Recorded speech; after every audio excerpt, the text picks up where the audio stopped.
કોઈને ખબર છે? આપણા પાસે કેટલો સમય બચ્યો?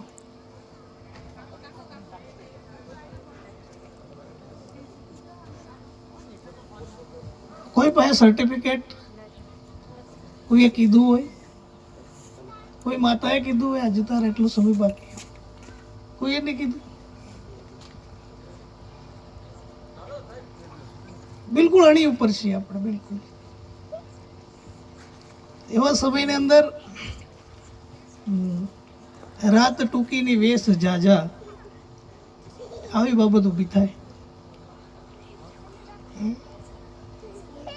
વેશ કરવા જઈએ અને રાત પૂરી થઈ જાય. આપણી જિંદગી એવી છે. આપણે કઈ લાંબો સત્સંગ થાય એવી કોઈ આપણા પાસે સમય નથી. ટાઈમે આપણને માર્યા, સમજો, જાગવામાં બી, અહીંયા પ્રોગ્રામમાં બી, અને થોડો લાભ લેવામાં બી. એટલે બધી જગ્યાએ આપણું સમયના માર્યા જ છીએ, સમજો. બધી જગ્યાએ આપણને સમયે માર્યા.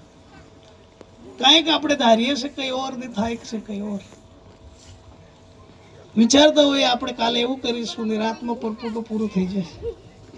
એટલે સમયના માર્યા છીએ.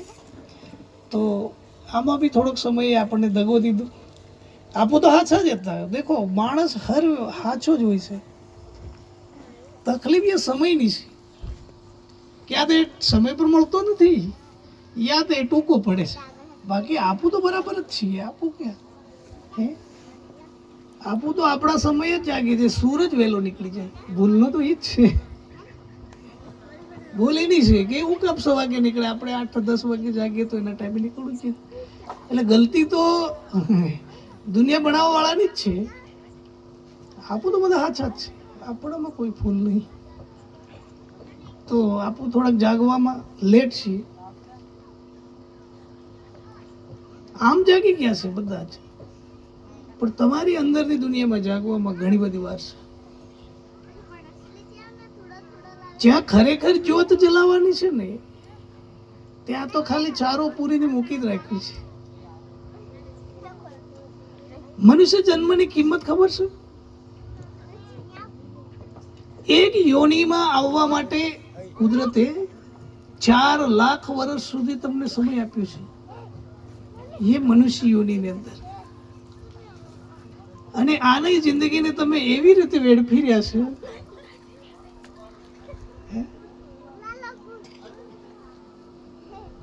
જ્યારે આપણે બીજી યોનિમાં હતા ને, ત્યારે ભગવાને રોજ પ્રાર્થના કરતા હતા કે પ્રભુ મને એક વાર મનુષ્યની યોનિ આપી દે, હું આ જન્મ મરણના ચક્કર